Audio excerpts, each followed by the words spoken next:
Channel पर आप लोग का स्वागत है। ये लोकगीत अच्छा लगे तो लाइक शेयर और सब्सक्राइब कीजिएगा, कमेंट भी करके बताइएगा।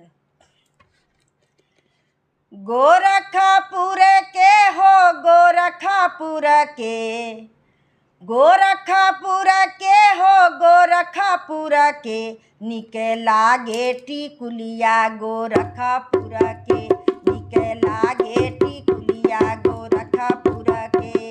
गोरखपुर के हो गोरखपुर के, गोरखपुर के हो गोरखपुर के, निके लागे टिकुलिया गोरखपुर के, निके लागे टिकुलिया गोरखपुर के।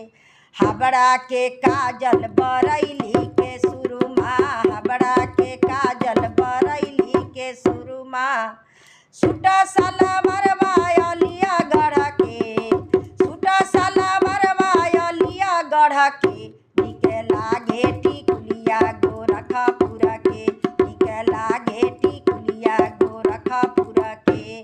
गोरखपुर के हो गोरखपुर के, निके लागे टिकुलिया गोरखपुर के। अरे बलिया के सतुआ देवरिया के मरीचा, बलिया के सतुआ देवरिया के मरीचा, देवरिया के मरीचा, देवरिया के मरीचा। अरे मोटकी मुरैया जमनापुर के, मोटकी मुरैया जमनापुर के, निके लागे टिकुलिया गोरखपुर के, निके लागे टिकुलिया गोरखपुर के।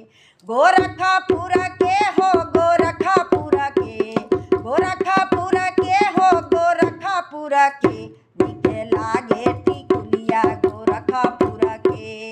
हापुड़ के पापड़ हरियाणा के छोला, हापुड़ के पापड़ हरियाणा के छोला, हरियाणा के छोला, हरियाणा के छोला।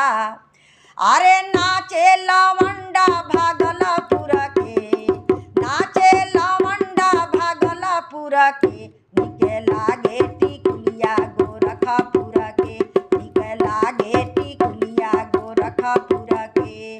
गोरखपुर के हो गोरखपुर के, गोरखपुर के हो गोरखपुर के, निके लागे टिकुलिया गोरखपुर के।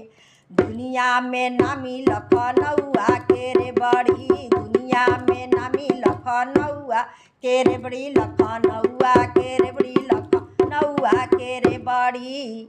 अरे सुंदर मारदवा गाजियापुर के, सुंदर मारदवा गाजियापुर के, निके लागे टिकुलिया गोरखपुर के, निके लागे टिकुलिया गोरखपुर के। गोरख